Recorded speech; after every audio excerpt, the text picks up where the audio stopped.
nesses dois perfis. Por isso que é muito interessante, por exemplo, gordura vegetal, por isso que é tão importante o seu óleo de oliva, né? Por isso que é tão importante você ter consumo de bons ácidos graxos, e que eles tendem a melhorar a sua função metabólica geral. Outra coisa importante, né? Então, quantidade e qualidade do alimento são fatores que mais influenciam no eixo hipotálamo hipófise, e a restrição alimentar sempre vai inibir o eixo do TRH e do TSH. Isso vai fazer com que a gente tenha uma economia de energia. Então, em primeiro lugar, a gente diminui a quantidade de T3, em segundo lugar, a gente transforma menos T4. Né? Isso quer dizer, então, que toda vez que a gente opta por uma baixa ingesta calórica, ou que nós não obtemos, mas nós não consigamos fugir, o que vai acontecer? O nível de TSH vai cair e o aumento de deutinase tipo 3, principalmente no músculo, no fígado e nos rins, vai bloquear essa função metabólica que está acontecendo a contento, pelo menos até agora. Função da nossa adrenal.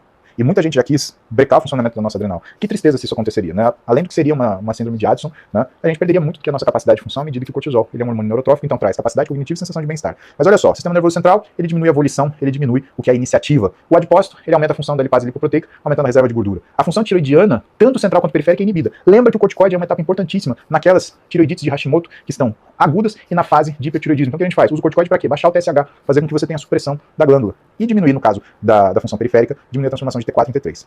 Existe uma diminuição do que é a nossa função metabólica energética. Esse cortisol liberado, ele é basicamente para nos proteger.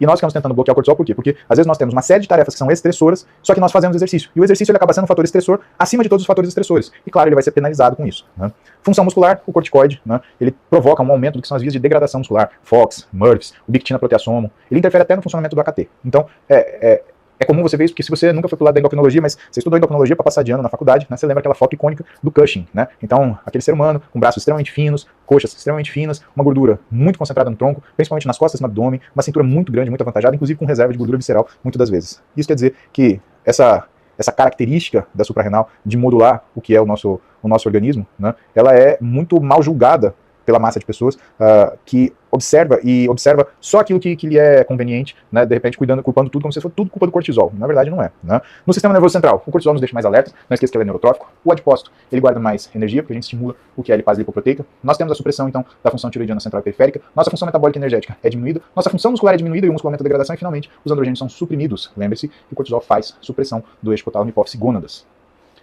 Poxa, e vamos falar daquilo que é o fisiológico, né? O androgênio é tão bom, ele modifica a função do nosso sistema nervoso central, trazendo percepção de bem-estar, diminuindo sensações de desconforto. Ele aumenta a percepção de recompensa. Por isso que muitas vezes as pessoas que estão hipogonáticas, elas têm uma resposta de anedonia. É quase um depression-like syndrome, né? Ela tem uma resposta de anedonia e ela não consegue obter prazer em absolutamente nada. Finalmente, nossa capacidade de reação, nossa iniciativa, né? E a qualidade da nossa memória. Testosterona de mais ou de menos acaba ferindo que é a função hipocampal. Afisiológico, e aí se a gente já está de menos ou mais, né? Lembra da curva em U do André Chernow. Então, o controle do apetite, ele se perde porque você tem um aumento da resistência periférica à insulina. Capacidade de tomada de decisões se vê comprometida porque sua iniciativa ela fica muito alta, você corre o risco de tomar decisões precipitadas. Percepção de bem-estar, ela cai. Por quê? Porque você está numa situação de ansiedade e irritabilidade que a sensação de bem-estar acaba se dissipando. A percepção de recompensa vai junto com ela. A capacidade de planejamento ela diminui porque toda vez que você aumenta a função amigdaliana, você diminui a capacidade de funcionamento do núcleo ventromedial do córtex pré-frontal, o que faz com que você não consiga planejar as suas decisões e as suas ações. Sua capacidade de reação piora, algumas vezes essa ansiedade, ela em vez de tornar você capaz de tomar atitudes, ela inibe isso em você, ou então ela faz que isso aconteça de uma forma muito desproporcional ao acontecimento. E finalmente a memória. Pouca testosterona, pior hipocampo. Muita testosterona, existem relatos na literatura de lesão de células hipocampais. E o metabolismo energético, né? Como ele funciona? Olha que legal. Né? Então, basicamente, né, todos os hormônios que a gente produz aí no nosso organismo, eles têm uma função, esses hormônios gástricos, né, eles têm uma função saciadora ou uma função que te traga fome para você poder se manter vivo. E esse equilíbrio entre essa função hormonal é que não só dá a capacidade de funcionamento dos tecidos, mas a leitura desse funcionamento dos tecidos pelo cérebro e a transformação nisso, ou de uma resposta de fome ou de uma resposta de saciedade. O androgênio, na função metabólica energética, ele é extremamente importante, ele melhora a função pancreática. Sem androgênio, existe um declínio que é a nossa função pancreática. Lembra que o paciente com diabetes, ele tem um limiar, para nós aceitarmos o que é um hipogonadismo, maior do que o da testosterona, do paciente normal. Por quê? O paciente normal, nós consideramos, por convenção, uma insuficiência androgênica parcial, quando ele tem uma testosterona abaixo de 300 nanogramos por decilitro. Agora, se ele tem diabetes, a 350 nanogramos por decilitro, já se indica tratamento. Resposta hepática. Produção endógena de glicose. Pessoal, a produção endógena de glicose, ela também às vezes ocorre preferencialmente em meios de baixa quantidade de androgênio. Então isso começa a ajustar. E também as proteínas carregadoras de hormônios. Então todas, SHBG, CBG, TBG, todas são influenciadas pela quantidade de androgênio. E que tanto a mais ou a menos é sempre problema. Já a função metabólica energética no androgênio, ela faz com que a gente tenha uma hiperreatividade pancreática, então a gente começa a ver hipoglicemia noturna ou hiperglicemia matutina. Produção endógena de glicose, também a gente começa a ver uma dificuldade maior do organismo em gerenciar a sua quantidade energética e manutenção da sua glicemia. Uma hiperdisponibilização de T4, que vai combinar com o aumento na produção de T3, ou então de T3 reverso, também depende do que é a função adrenal associada a isso. E uma hiperdisponibilização de cortisona. A cortisona, ela está ligada à proteína transportadora de cortisol, a CBG, e a cortisona é a forma que o nosso organismo guarda cortisol. Então essa cortisona é liberada e transformada em cortisol pela 11-beta-hidroxisteroide desidrogenase tipo 1, e aí ele vai atuar. Se você tem mais cortisona livre, você acaba tendo mais cortisol livre também. Olha que interessante nos adipócitos. Os adipócitos, eles estão presentes em todos os sistemas do nosso ser humano. No fígado, ele faz com que a gente tenha proteção contra estetose. No coração, a gente protege o acúmulo de gordura nos cardiomiócitos. No músculo esquelético, também previne o que é depósito de gordura nos miócitos. Nos rins, você tem a proteção deles, inclusive mecânica, a proteção perirenal. No sistema imune, o que são as interações paráquinas entre os adipócitos e as células de defesa, né, é uma coisa muito íntima, à medida que o adipócito é um grande produtor, por exemplo, de interleucina 6. O endotélio vascular, que é coordenado, que uma das coisas que ele coordena, né, a angiogênese, e essa é responsável pela geração, por exemplo, ou pela possibilidade de geração de tecido gorduroso, de tecido adipocítico branco. A função pancreática, que prevene o que é a acumulação de lípides no pâncreas endócrino ou nas células beta. E, finalmente, o cérebro, ele coordena o que é a função cerebral normal. E o que a gente percebe? Que até então o adipócito é uma célula maravilhosa, perfeita, tem sua super função no organismo, mas que conforme a resistência periférica à insulina vai aumentando, ou seja, a sensibilidade à insulina vai caindo, esse adipócito ele começa a virar meio que um garoto problema. Então ele provoca hipertrofia e estresse celular, liberação de um estado pró-inflamatório, queda na angiogênese, um aumento de fibrose e de hipóxia, né? Então tudo isso vem com esse adipócito não ajustado. Os androgênios, eles agem no adipócito, melhorando o que é o controle dele. Então, melhorando a adiponectina, a perilipina, o ADRP, o CD36, que controlam, por sua vez, todas as respostas celulares do adipócito, inclusive o que é a capacidade dele de ser, entre aspas, virtualmente imortal. PPAR é um pouco variado, né? Então a gente tem outros PPAR, os mais famosos que a gente trabalha são o alfa e o gama, né? Então, só para vocês lembrarem, fibratos e as glitazonas, né? E o que nós aprendemos no androgênio é que toda vez que ele tiver afisiológico, que ele tiver suprafisiológico, a gente vai ter uma perda do que são essas funções, mais um aumento da expressão de miostatina, fazendo que a gente tenha declínio muscular, um aumento da expressão de MCP1, que é um sinalizador de atração de macrófago, interleucina 6, piorando a inflamação, aumento da expressão de TNF-alfa, que prejudica danos em tecidos e piora a condição imunológica, um aumento da inflamação e a promoção de hipóxia. O músculo, quando tem androgênio, ativação do sistema da KT, ou seja, migração de mionúcleo, ativação de mTOR, ou seja, síntese proteica, aumento das proteínas de ancoragem. E isso é importantíssimo, porque se você aumenta a força, não tem proteína de ancoragem para aguentar isso daí, que você vai ter lesão. E finalmente, oxigenação, porque ele aumenta a contagem de células vermelhas. Agora, quando a gente tem em demasia, existe um aumento da expressão de quitina-proteasoma, favorecendo a degradação muscular, aumento da expressão de FOX, MURPs, que são vias de degradação muscular, TNF-alfa, um inflamador negativo, aumento de inflamação e geração de hipóxia. E o tiroidiano no músculo? Quando ele está fisiológico. Então, eu coloquei esse slide propositalmente para vocês lembrarem. Eu tomo tiroidiano para conseguir emagrecer. Não, você não vai conseguir isso. No seu músculo, por exemplo, ele vai diminuir a expansão mononuclear, ele vai aumentar uma fusão mononuclear precoce, fazendo uma recuperação pífia, vai aumentar a expressão de MURPs, de TNF-alfa e vai causar uma situação crônica de falta de recuperação. O músculo, ele é uma coisa extremamente importante do ponto de vista de capacidade de manutenção da nossa homeostase. E uma das coisas que ele faz é melhorar o que é a oxidação lipídica e aumentar o que é a tolerância à glicose. E essas coisas, elas melhoram o que é, por exemplo, a adiposidade e o risco de diabetes.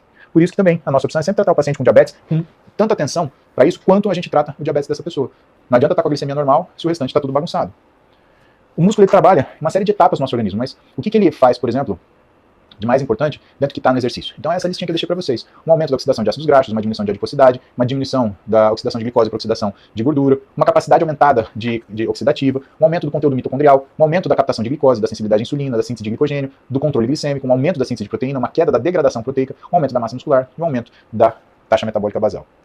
Para nós, pessoal, uma das coisas que é importante o músculo conseguir controlar são as respostas endócrinas da função muscular e que faz com que a gente tenha um combate ativo contra a obesidade, a resistência à insulina e o diabetes tipo 2. No caso do fígado, por exemplo, a gente tem downregulation de função de SCD1, que está ligado, por exemplo, com estetose. Um aumento da captação de gordura e de oxidação dela e uma reversão da estetose hepática. Né? No tecido adiposo, né, o exercício ele acaba controlando o que é a liberação de citocinas inflamatórias. Lembra que você faz uma ação inflamatória no seu organismo, você toma as rédeas desse processo, né? Isso tem uma repercussão. Né? Qual é a repercussão? É você justamente conseguir controlar o que são esses sinalizadores, né? E controlar as vias inflamatórias significa controlar os sinalizadores. Diminuir o que é a infiltração dos macrófagos e aumentar o que é o amarronzamento das células de gordura brancas. E o que acaba sendo o resultado final?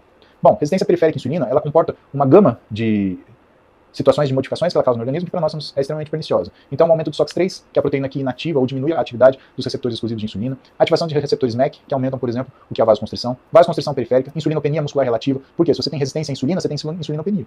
Então, o teu corpo pode estar cheio de insulina, mas se você desenvolver uma resistência periférica à insulina, por exemplo, a partir de SOX3, naquele momento você não vai ter insulina funcionando no músculo, seu músculo vai estar rendendo mal. Perda da resposta muscular endócrina, descontrole da resposta inflamatória, hipotálamo e hipófise adrenal e aumento da resposta endócrina do tecido adiposo. A resistência periférica à insulina, então, ela é um grande fator de complicação do que são as alterações do sistema nervoso central, metabolismo das catecolaminas e a capacidade de inflamação, ou seja, da sinalização do nosso organismo. E o que está dentro do sistema nervoso central que a gente precisa cuidar muito, que está relacionado com fome, apetite e saciedade? O núcleo arqueado, o núcleo accumbente, que faz com que a gente tenha a percepção de recompensa, a amígdala, nossa capacidade de controlar nossa ansiedade, irritabilidade e agressividade, e o nosso núcleo ventromedial do córtex pré-frontal, que é a nossa capacidade elaborativa. As catecolaminas, elas agem no núcleo arqueado, fazendo com que a gente tenha uma melhora na sua função, mas se você tem uma resistência catecolaminérgica, você acaba desenvolvendo um desequilíbrio lipase lipoproteica com lipase hormônio-sensível, fazendo facilitação para a reserva de gordura, uma piora da resistência à insulina, uma piora da resistência vascular periférica e, finalmente, hipertensão arterial. A inflamação. A inflamação ela faz piora da hipóxia tecidual, você tem um estímulo negativo para fazer vasorrecrutamento ali, um descontrole do que é a resposta inflamatória, então você começa a liberar uma série de miocinas, de citocinas, que vão determinar que o teu corpo está em perigo e, portanto, você tem que, entre aspas, desligar a função muscular. Aumento da resposta endócrina do tecido adiposo, fazendo essa gordura produzir, por exemplo, miostatina e TNF-alfa. Então a inflamação é uma das coisas que faz isso. Produzindo miostatina e TNF-alfa, você tem bloqueio do que é a função muscular recuperativa e aumento da degradação muscular por conta do TNF-alfa. Sinais que esse controle glicêmico desse paciente vai mal, só para lembrar vocês. Então, é a necessidade de compensação de medicação psiquiátrica, aumento de glicemia de jejum para ao redor de 90 na casa do 100, um aumento de hemoglobina glicada acima de 5,6%, uma queda de TSH para níveis abaixo de 1,5%, perda de capacidade de controle alimentar como de costume, perda de desempenho no exercício ou desenvolvimento de lesões miotendíneas, aumento do libido dissociado de performance sexual, que às vezes a pessoa ela tem um aumento de libido, mas não consegue no homem, por exemplo, ele não consegue ter uma ereção satisfatória. E pacientes que estejam com níveis de testosterona que sejam tratáveis. Então a testosterona que oscila entre 430 e 350 nanogramas por decilitro, uma relação testosterona e estradiol menor do que 15:1 ou maior do que 30:1 e uma queda de SHBG maior do que 10 nanomol por litro. Ou quando um hematócrito está atingindo 49%, uma ferritina acima de 150 e um LDL acima de 150. Então esses sinais são muito ruins do que é o teu ajuste da sua terapia hormonal. Agora, pior ainda, são as alterações de humor instantâneas ou falta de estabilidade emocional. Se você prestar atenção na rede, você vai ver muita gente que brinca com isso, né? Quando a pessoa ela se exaspera um pouco, já começa a falar, olha, tá usando isso, tá usando aquilo.